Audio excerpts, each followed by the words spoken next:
Seperti yang kita lihat, huruf hamzah itu termasuk salah satu huruf.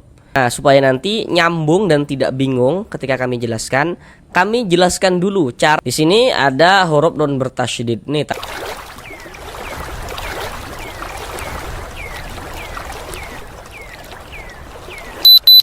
Assalamualaikum warahmatullahi wabarakatuh. Apakah Bapak dan Ibu saudara semuanya masih belum lancar di dalam membaca Al-Quran, kemudian masih belum memahami ilmu tajwid, ataupun kesulitan dalam berusaha untuk memahami ilmu tajwid Al-Quran? Mari belajar mengaji Al-Quran bersama kami. Di sini untuk ilmu tajwidnya akan kami jelaskan dengan pelan-pelan, sehingganya dengan penjelasan tajwidnya yang pelan-pelan, semoga Bapak dan Ibu saudara semuanya dapat bisa langsung dengan mudah dalam memahami ilmu tajwid Al-Quran. Karena dengan kita belajar ilmu tajwid, kemudian kita memahaminya, kemudian kita bisa menerapkan dengan sendirinya ketika membaca Al-Quran, maka tentulah akan memperbaiki bacaan Al-Quran kita. Semoga bagi yang belum lancar dalam membaca Al-Quran bisa segera lancar di dalam membaca Al-Qurannya. Selanjutnya kami senantiasa mendoakan semoga Bapak dan Ibu saudara semuanya senantiasa diberikan kemudahan oleh Allah Subhanahu wa taala dalam berusaha untuk memahami ilmu tajwid Al-Qur'an supaya dapat memperbaiki dan juga dapat melancarkan bacaan Al-Qur'annya. Kemudian kami juga selalu mendoakan semoga Bapak dan Ibu saudara semuanya senantiasa dilancarkan rezekinya oleh Allah Subhanahu wa taala, senantiasa diberikan rezeki yang berlimpah ruah dan barokah, sehingganya dengan rezeki yang berlimpah ruah dan barokah tersebut semoga bisa menjadi seorang ahli sedekah dan nantinya semoga bisa beribadah umroh dan haji ke tanah suci Mekah. Kami juga selalu mendoakan semoga Bapak dan Ibu saudara semuanya senantiasa diberikan kesehatan oleh Allah Subhanahu wa taala. Semoga dipermudah segala urusan-urusannya, semoga dikabulkan segala hajat-hajatnya oleh Allah Subhanahu wa taala. Amin amin ya rabbal alamin. Selanjutnya di dalam video ini juga kami telah mencantumkan beberapa produk ya yang kami cantumkan di dalam video ini, seperti buku-buku tajwid, kemudian juga ada Al-Quran, baik itu Al-Quran yang dua Arabik, dua Latin, maupun Al-Quran yang versi besar ya, versi jumbo, yang sangat membantu sekali untuk dipergunakan dalam latihan melancarkan bacaan Al-Quran. Jadi bagi yang berminat silahkan lihat-lihat di bagian produk yang telah kami cantumkan. Jadi bagi yang berminat bisa langsung untuk membelinya. Baik, mari langsung kita mulai belajar mengaji Al-Qur'annya. Kita lanjutkan kembali belajar mengaji Al-Qur'an dengan penjelasan tajwid yang nantinya akan kami jelaskan dengan pelan-pelan supaya dapat bisa langsung dengan mudah untuk dipahami, guna untuk memperbaiki dan juga untuk melancarkan bacaan Al-Quran daripada Bapak dan Ibu saudara semuanya. Sekarang ini kita masuk pada surah Ali Imran ayat yang ke-49. Dan seperti yang kita lihat pada surah Ali Imran ayat yang ke-49 ini, ayatnya sangat panjang sekali. Jadi agar durasi video tidak terlalu lama, karena di sini kami menjelaskan tajwidnya dengan pelan-pelan, sehingganya pada surah Ali Imran ayat yang ke-49 ini kita bagi menjadi beberapa bagian. Jadi kita belajarnya itu pelan-pelan saja, bertahap ya. Namun ketika kita sudah bisa memahami ilmu tajwidnya, nantinya juga kita bisa menerapkan dengan sendirinya ketika membaca Al-Quran di surah apapun dan di ayat manapun. Sekarang ini kita masuk pada bagian yang pertama daripada surah Ali Imran ayat yang ke-49 ini. Pada bagian yang pertama ini kita akan belajar dari sini. Dari sini sampai sini. Sekarang marilah kita baca bersama-sama terlebih dahulu dengan pelan-pelan. A'udzu billahi minasy syaithanir rajim.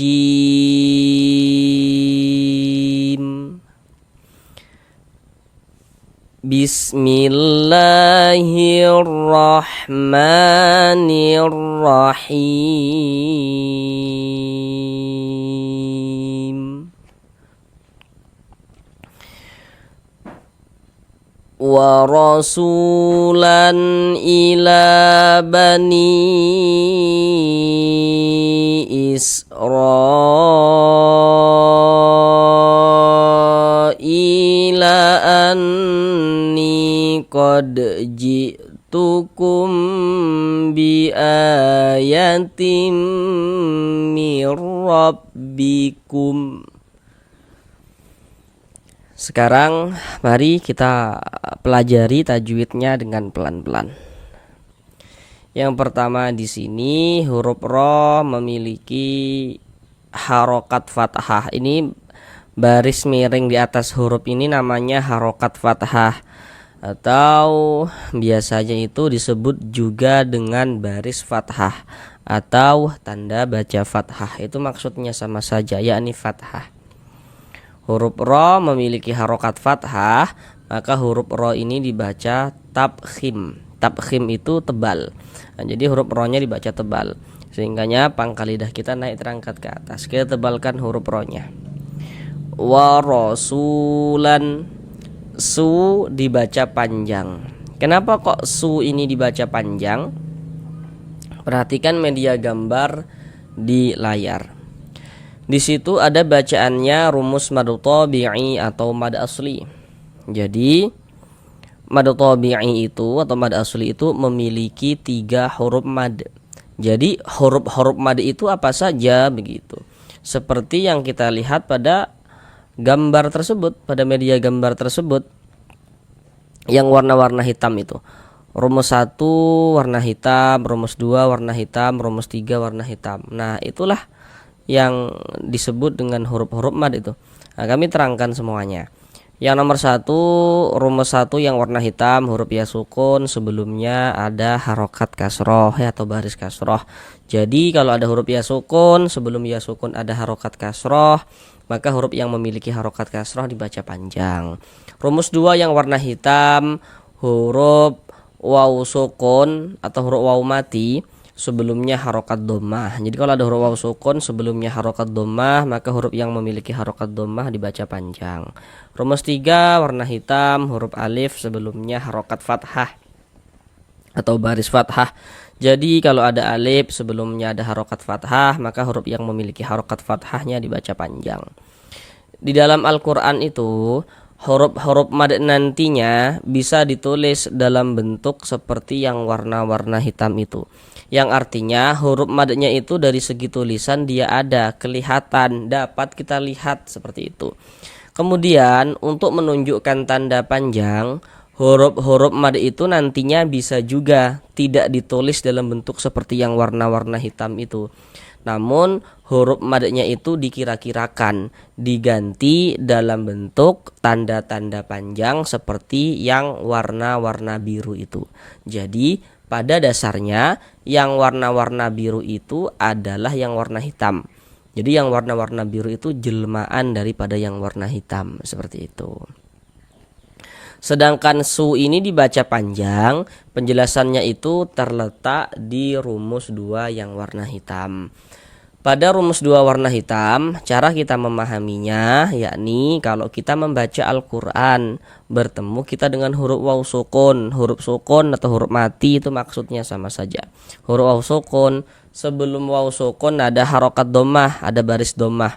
Kemudian di bawah harokat dhammah di situ ada titik-titik kan di situ. Nah, titik-titik di sana itu maksudnya itu letaknya huruf yang dibaca panjang karena dia memiliki tanda baca dhammah itu tadi.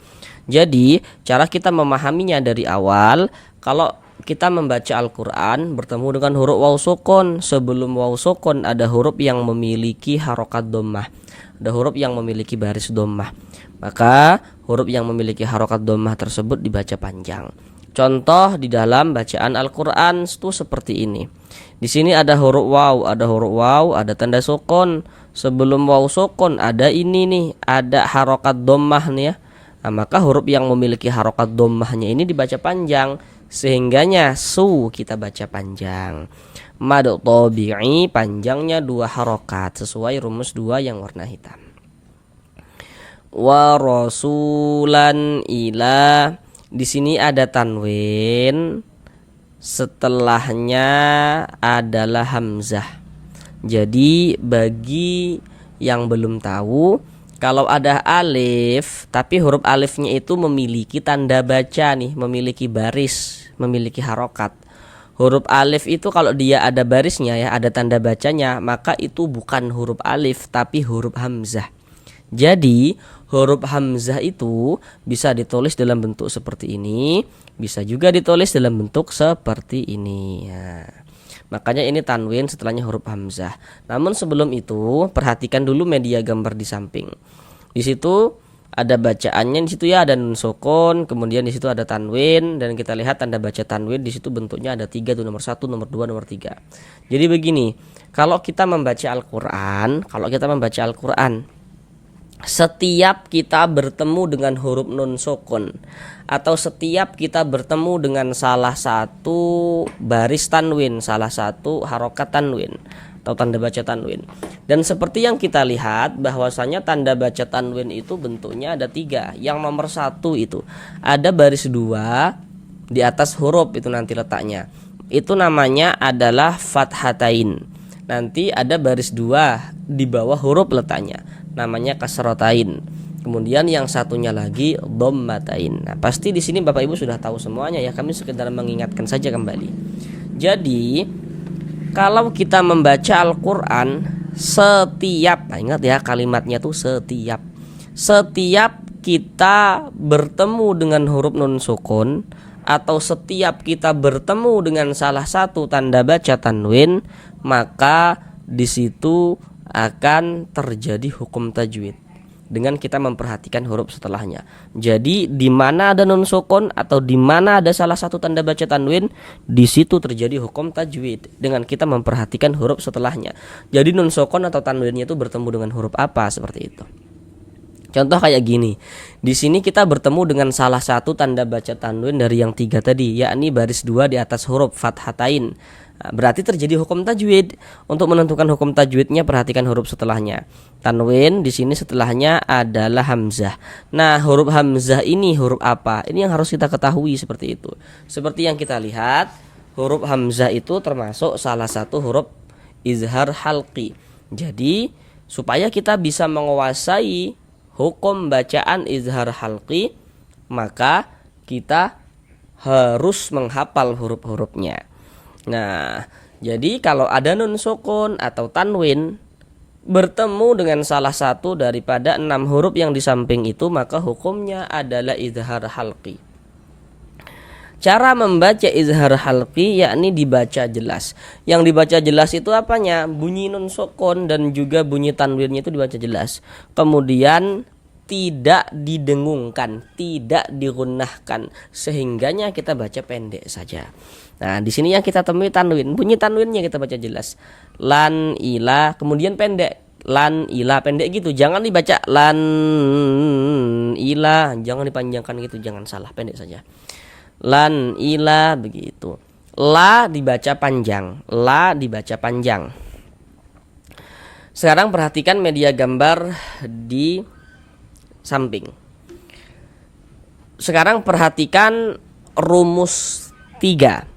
Nah, supaya nanti nyambung dan tidak bingung ketika kami jelaskan dulu cara membaca, cara kita memahami rumus 3 yang warna hitam.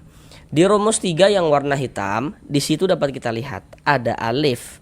Sebelum alif ada harokat fathah, baris fathah. Rumus 3 yang warna hitam. Di bawahnya itu ada titik-titik, di bawah baris fathah di situ ada titik-titik. Titik-titik di sana itu letaknya huruf yang dibaca panjang sebab dia memiliki baris fathah tadi, tapi perlu kita memahaminya dari awal. Jadi cara kita memahaminya yakni kalau kita membaca Al-Qur'an bertemu dengan alif, ada alif dulu, ada alif. Sebelum alif ada huruf yang memiliki baris fathah, maka huruf yang memiliki baris fathah tersebut dibaca panjang. Nah, kemudian kan tadi kami katakan tuh ya, yang warna-warna biru itu pada dasarnya adalah yang warna hitam, atau yang warna-warna biru itu jelmaan daripada yang warna hitam. Sekarang perhatikan rumus 3 yang warna biru. Nah, sudah diperhatikan ya rumus 3 warna biru. Nah, jadi Sekarang perhatikan penjelasan kami. Jadi kalau kita membaca Al-Quran bertemu dengan huruf, baca Al-Quran bertemu huruf, di atas huruf tersebut ada tanda seperti ini, tanda baris fathah, tanda harokat fathah. Tapi harokat fathahnya itu bentuknya berdiri seperti ini, berbentuk alif kecil seperti ini. Nah, ini menandakan huruf itu kalau di atasnya ada tanda seperti ini dibaca panjang. Sehingga la dibaca panjang. Mad tabi'i panjang 2 harokat. Jadi kalau mad tabi'i itu untuk menunjukkan tanda panjangnya itu diganti dalam bentuk simbol seperti ini ya, dalam bentuk tanda baca seperti ini, dalam bentuk tanda baca ya, dalam bentuk tanda baca seperti ini, yakni tanda baca harokat fathah berdiri seperti ini, maka di sini dapat kita kira-kirakan, kita masukkan ke rumus 3 yang warna hitam, yakni bahwasanya di sini kalau ada harokat fathah berdiri pada mad tabi'i, yakni di sini dapat kita kira-kirakan bahwasanya di sini ada alif yang sebelumnya ada harokat fathah, dan yang memiliki harokat fathah adalah huruf lam, dikarenakan huruf lam ini yang dibaca panjang.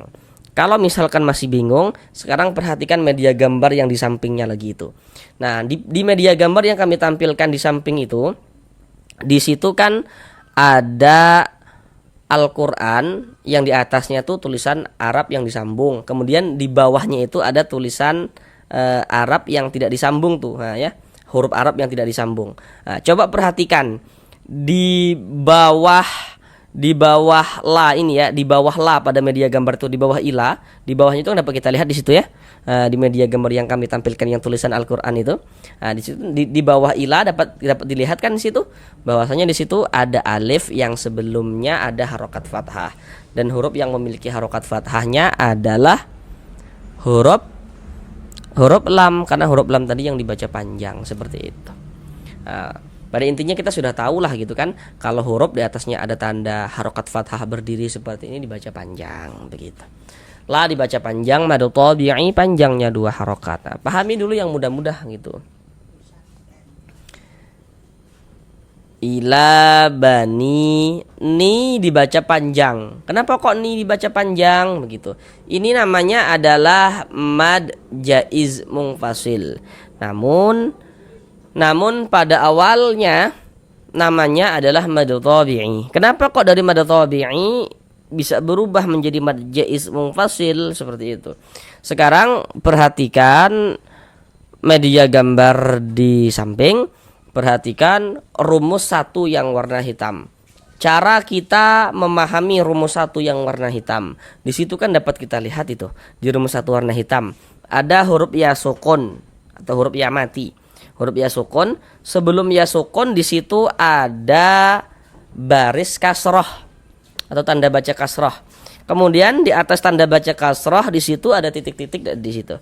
Nah, titik-titik di sana itu maksudnya itu letaknya huruf yang dibaca panjang karena dia memiliki baris kasroh tadi itu, tapi perlu kita memahaminya dari awal.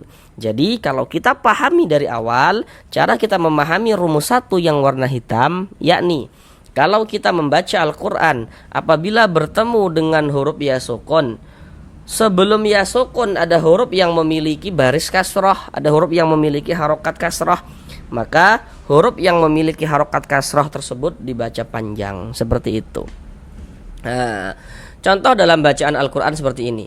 Nah, di sini ada huruf ya, ada tanda sukun, sebelum ya sukun ada baris kasroh. Maka huruf yang memiliki baris kasroh ini dibaca panjang, sehingganya ni dibaca panjang. Nah, ni dibaca panjang itu mad tabi'i sesuai dengan rumus 1 warna hitam.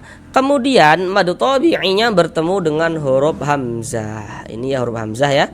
Tadi sudah kami jelaskan kenapa kok ini disebut hamzah bukan alif, tadi sudah kami jelaskan. Mad tabi'i bertemu dengan huruf hamzah tapi dia di lain kata, dalam 2 kata yang berbeda atau di lain kalimat. Nah, maka mad tabi'i yang bertemu dengan huruf hamzah di lain kata atau di lain kalimat, maka dia berubah menjadi mad jaiz munfasil. Panjangnya mad jaiz itu dibaca 4 sampai dengan 5 harokat. Namun ada juga yang membacanya boleh dibaca dengan 2 harokat. Ini juga perlu untuk kami sampaikan supaya nanti ketika mendengar orang membaca mad jaiz dibaca dengan 2 harokat, tidak buru-buru untuk menyalahkan gitu kan ya. Terkadang kan karena kedangkalan ilmu kita, terkadang kita itu gampang menyalah-nyalahkan seperti itu. Makanya pada mad jaiz ini dibaca 4 sampai dengan 5 harokat. Namun nanti kalau ada yang bacanya 2 harokat ya, jangan juga disalahkan seperti itu. Nah, kita panjangkan. Ila bani Israil.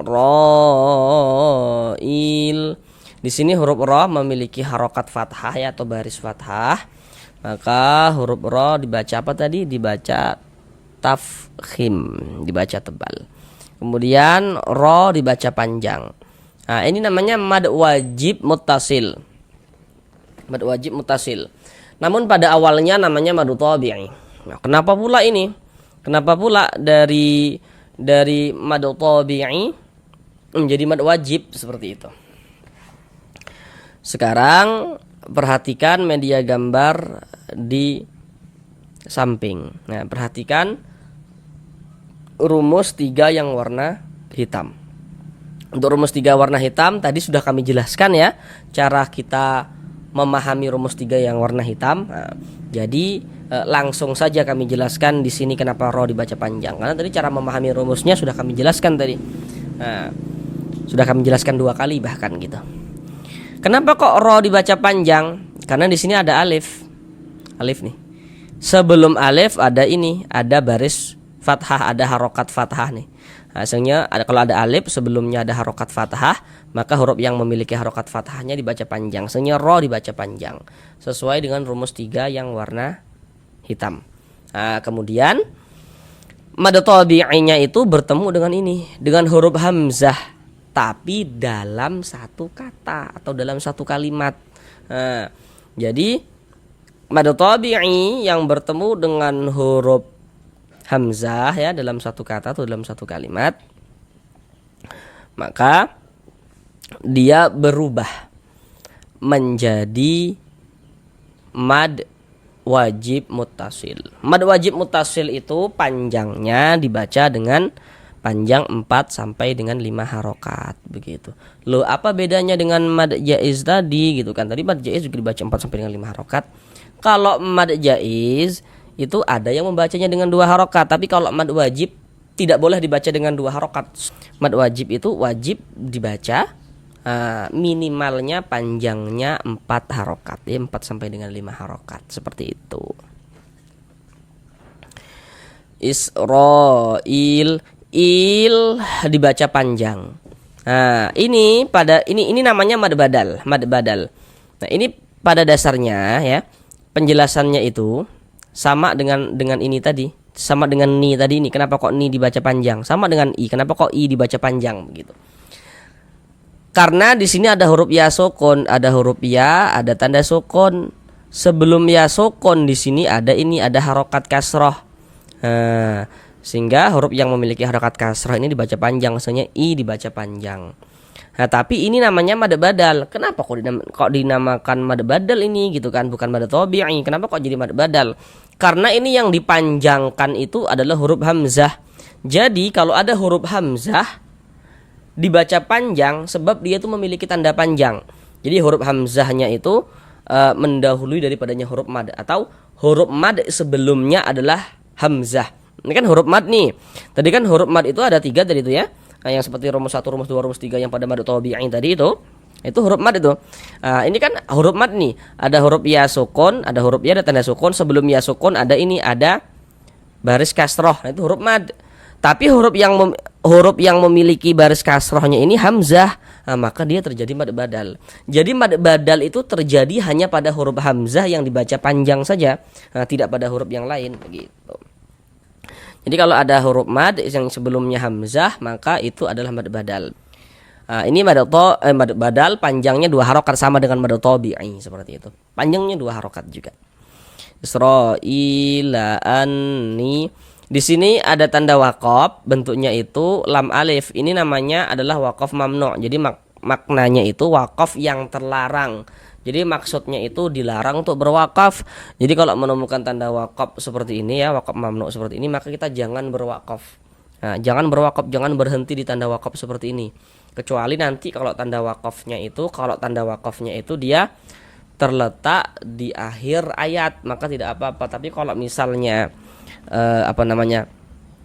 ini terletak di tengah-tengah ayat seperti ini, maka kita jangan berwakaf, kita wasolkan saja begitu. Wakaf yang terlarang. Nah, samalah yang di bawah ini tadi. Loh, tadi kok bacanya itu berwakaf di sini? Kalau misalkan kita berwakaf di sini, nanti kita bisa mengulang lagi dari sini. Nah, dari sini. Kemudian kita lanjut ke sini. Di sini ada huruf nun bertasydid. Nih, tanda tasydid itu seperti ini nih. Seperti huruf W atau seperti angka 3 terbalik ke atas nih. Nah, perhatikan media gambarnya. Huruf nun yang bertasydid, huruf mim yang bertasydid itu hukumnya gunnah musyaddadah. Bagi yang masih pemula dalam belajar tajwid, yang belum mengetahui tentang hukumnya idgham begitu, supaya tidak tertukar, supaya tidak keliru dalam menentukan hukum antara gunnah dan idgham, karena misalnya masih pemula belum tahu tentang hukum idgham begitu. Maka begini, ketika kita baca Al-Quran, di sini kita sudah bertemu nih dengan huruf nun bertasydid.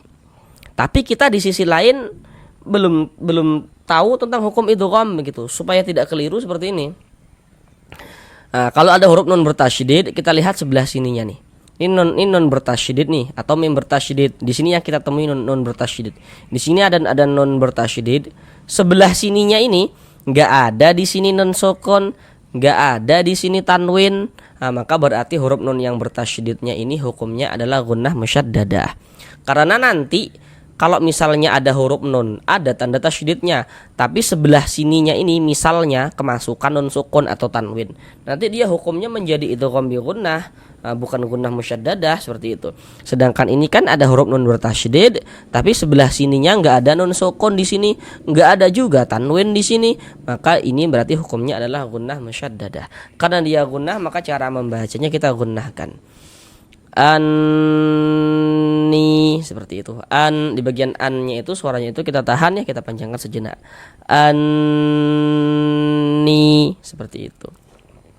Kemudian ni dibaca panjang. Kenapa kok ni dibaca panjang? Nah, untuk di sini media gambarnya tidak kami tampilkan lagi, supaya kita bisa langsung latihan gitu kan, tanpa mengamati tanpa bantuan media gambar. Karena tadi sudah kita jelaskan dengan detail. Pasti sudah tahu nih Bapak Ibu penyebabnya. Kenapa kok ni dibaca panjang? Karena di sini ada huruf ya sukun, ada huruf ya, ada tanda sukun. Sebelum ya sukun ada ini, ada baris kasroh ya, ada harokat kasroh nih. Maka huruf yang memiliki harokat kasrohnya dibaca panjang. Sehingga ni dibaca panjang. Madu tabi'i panjangnya 2 harokat. Anni qad ji'tukum, huruf dal sukun mantul, qad kenapa mantul gitu kan. Perhatikan media gambar di samping. Huruf qalqalah itu jumlahnya ada 5. Salah satunya huruf dal. Jadi huruf-huruf qalqalah itu kalau dia sukun pantulkan. Jadi terjadinya qalqalah kalau hurufnya itu sukun atau hurufnya itu mati. Kalau hurufnya nggak sukun atau hurufnya itu nggak mati, ya nggak terjadi qalqalah dia. Kalau sukun baru terjadi qalqalah. Nah, dan ini dia huruf dal ini kan sukunin, berarti pantulkan qad. Dan ini dia masuk kepada qalqalah kecil, qalqalah sughra, karena dia berada di tengah kalimat. Atau yang lebih mudah untuk kita pahami dan kita ingat itu karena dia berada di tengah bacaan kita. Beda ceritanya kalau kita baca Al-Quran kemudian kita itu berwaqaf, berhenti kita di huruf qalqalah. Kalau kami katakan di huruf qalqalah berarti hurufnya itu sukun kayak gitu. Di huruf qalqalah, baik itu sukun asli atau karena disukunkan sebab berwaqaf gitu. Intinya itu berhenti di huruf qalqalah, maka dia menjadi qalqalah kubra, qalqalah besar. Sedangkan ini kan kita tidak berhenti di huruf dal ini. Dia di tengah bacaan kita nih. Kita nggak berhenti di sini, nggak berwaqaf di sini, di tengah bacaan kita. Maka ini qalqalah sughra, qalqalah kecil. Qad ji'tukum bi'a. Di sini ada mim sukun, ada huruf mim sukun, setelahnya di sini huruf ba. Perhatikan media gambar di samping. hukum mim sukun atau hukum mim mati itu ada 3. Jadi kalau kita baca Al-Quran, setiap bertemu dengan huruf mim sukun atau huruf mim mati, maka di situ terjadi juga hukum tajwid.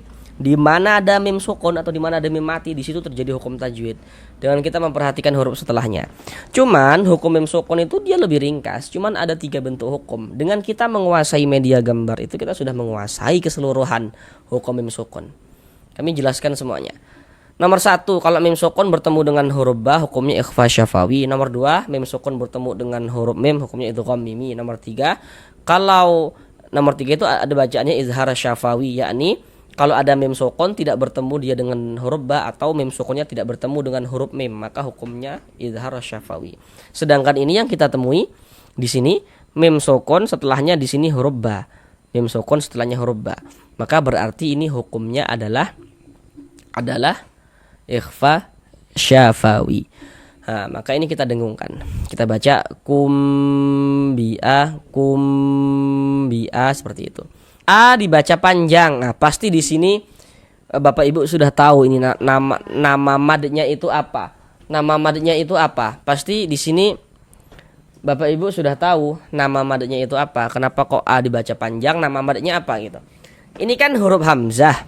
Nah, ini huruf hamzah memiliki tanda panjang nih, dibaca panjang. Nah, berarti namanya apa? Mad badal. Nah, jadi kalau ada harokat fathah berdiri berbentuk alif kecil seperti ini, tapi terjadinya pada huruf hamzah, maka mad badal. Berarti di sini dapat kita kira-kirakan bahwasanya di sini ada alif, ya, harokat fathah berdiri ini dapat kita kira-kirakan tadi itu ke rumus 3 yang warna hitam tadi. Pada media gambar tadi itu, pada rumus mad tabi'i itu dapat kita kira-kirakan seperti itu, bahwasanya di sini ada alif, sebelum alif ada harokat fathah, dan yang memiliki harokat fathah adalah huruf hamzah, karena huruf hamzah ini yang dibaca panjang. Tapi karena yang dipanjangkan itu adalah huruf hamzah, maka dinamakan dengan mad badal seperti itu. Kalau masih bingung, perhatikan media gambar Al-Quran yang kami tampilkan di layar itu ya. Coba perhatikan di bawah tulisan bi ayatin itu kan di Al-Quran, lembaran Al-Quran yang kami tampilkan, di situ ada tulisan Arab sambungnya dan juga ada tulisan Arab yang terpisah-pisah di situ. Nah, perhatikan yang berposisi persis di bawah BA ini. Di bawah BA ini perhatikan. Di situ dapat kita lihat kan, di situ ada alif, sebelum alif ada hamzah yang memiliki harokat fathah seperti itu. Mad badal panjangnya 2 harokat. Bi ayatim, tanwin setelahnya huruf mim. Nah, di sini ada tanwin, terjadi lagi hukum tajwid. Setiap ada tanwin atau nun sukun terjadi hukum tajwid. Perhatikan media gambar di samping. Huruf mim ini termasuk salah satu huruf idgham bi gunnah. Jadi huruf idgham bi gunnah ada 4, harus dihafal supaya kita bisa menguasai hukum idgham bi gunnah. Nah, jadi nanti kalau kita membaca Al-Quran, apabila bertemu dengan huruf nun sukun atau tanwin, kemudian nun sukun atau tanwinnya itu bertemu dengan salah satu daripada 4 huruf yang di samping itu, maka hukumnya adalah idgham bi gunnah. Dikecualikan pada izhar mutlak ya, begitu. Maka ini tanwin setelahnya di sini huruf mim. Tanwin setelahnya di sini huruf mim. Nah, huruf mim ini huruf idgham bi gunnah, maka ini hukumnya idgham bi gunnah. Cara membacanya dengan cara memasukkan, kemudian disertai dengan gunnah, disertai dengan dengungan. Yang dimasukkan itu apanya gitu kan? Bunyi nun sukun atau bunyi tanwinnya itu yang kita masukkan. Karena di sini yang kita temui tanwin, maka bunyi tanwinnya dimasukkan, melebur dia ke huruf mim. Sehingga ini kita baca bi ayatim, jangan dibaca bi ayatin, tin, jangan, tapi tim. Kemudian di bagian timnya itu suaranya itu kita tahan, kita panjangkan sebentar ya, kira-kira sepanjang 2 harokat, kita gunakan bi ayatim mir rabbikum. Di sini ada nun sukun, terjadi hukum tajwid lagi, berarti kan setiap ada nun sukun atau setiap ada tanwin terjadi hukum tajwid itu. Tadi sudah kami jelaskan dengan detail ya di awal tadi itu. Ini nun sukun bertemu dengan huruf ro. Nah, huruf ro ini huruf apa? Kita lihat media gambarnya. Huruf ro termasuk salah satu huruf idgham bila gunnah. Huruf idgham bila gunnah ada 2, hafal hurufnya supaya kita bisa menguasai hukum tajwidnya. Nah, maka cara membaca hukum idgham bila gunnah itu dia cara membacanya dengan cara dimasukkan juga bunyi non sukun atau bunyi tanwinnya dimasukkan ke huruf idgham bila gunnah. Tapi dia tidak digunnahkan, tidak disertai dengan dengungan, tidak didengungkan, tidak digunnahkan, sehingga dibaca pendek saja, cukup masuk saja. Nah, kemudian dibaca pendek. Maka ini kita baca mirrabbikum. Jangan dibaca jangan salah, pendek saja. Mirrabbikum. Huruf ra memiliki baris fathah ya, harokat fathah dibaca tafkhim. Kemudian mirrabbikum. Nah, di sini ada wakaf mamnu ya. Nah, tadi maknanya apa? Wakaf mamnu, wakaf yang terlarang. Jadi maksudnya itu dilarang berwakaf. Nah, tadi kita berwakaf di sini. Maka nanti kita bisa mengulang kembali bacaannya itu dari sini. Nah, dari ani ini kita ulang gitu. Sekarang mari kita ulang bersama-sama sekali lagi dari awal. Wa rasulan ila bani Israila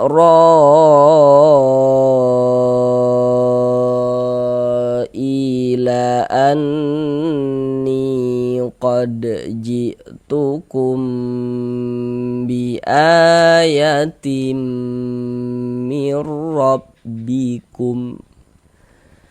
Sampai di sini belajar mengaji Al-Qur'annya. Sampai bertemu di pembelajaran yang berikutnya. Assalamualaikum warahmatullahi wabarakatuh.